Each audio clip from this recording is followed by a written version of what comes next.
this performance of this yajna is actually mandatory for everybody in the varnashrama dharma. Because people are born in the conditioned state into this material world with various kinds of desires. And these desires, to fulfill these desires, the people engage in various kinds of activities. Now, the goal of the Vedas is to give the human society an opportunity to develop spiritually, develop their sense of vairagya, renunciation, and give up all the desires within this material world and go back to Godhead. This is the prime purpose of the Vedas. But then all of a sudden, when a person is filled with so many material desires, so many desires to enjoy in this material world, we cannot all of a sudden tell him to give up all those things. And if we tell such a person to give up those things, one of two things may happen. He may, on the basis of sentiment, he may give up, but he will not be able to sustain that renunciation. Very soon he will go back to his old ways. Another thing that can happen is, the people will feel this is impractical. What we cannot do, why the Vedas are telling, reject the Vedas, enjoy sense gratification without any restriction. In either case, what will happen is, the person will fall down and he will go deeper and deeper into ignorance. The purpose of the Vedas will not be solved.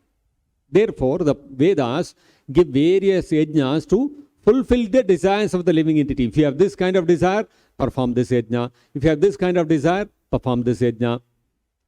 So like this, by engaging the people in dharma, the people are encouraged to develop wealth, artha, and by that satisfy your kama. In a legitimate way, you engage in sense gratification.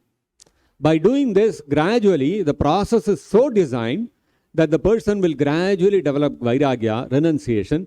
Finally, he will start thinking of moksha.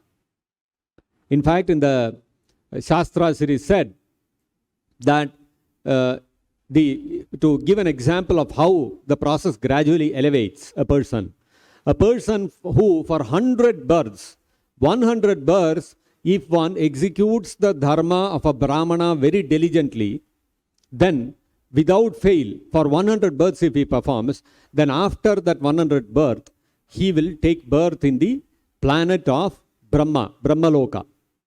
So we can see how the person gets elevated spiritually, because in the upper planetary systems, not only are the facilities for sense enjoyment higher, the consciousness is also much more developed. The understanding that Vishnu is the Supreme is also much more developed.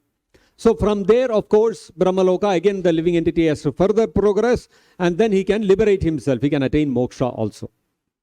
So we can see how by following the Varnashrama Dharma, a person is given an opportunity to elevate himself. Not only in this world. Those who are born as Shudras get an opportunity to elevate themselves into Vaishyas.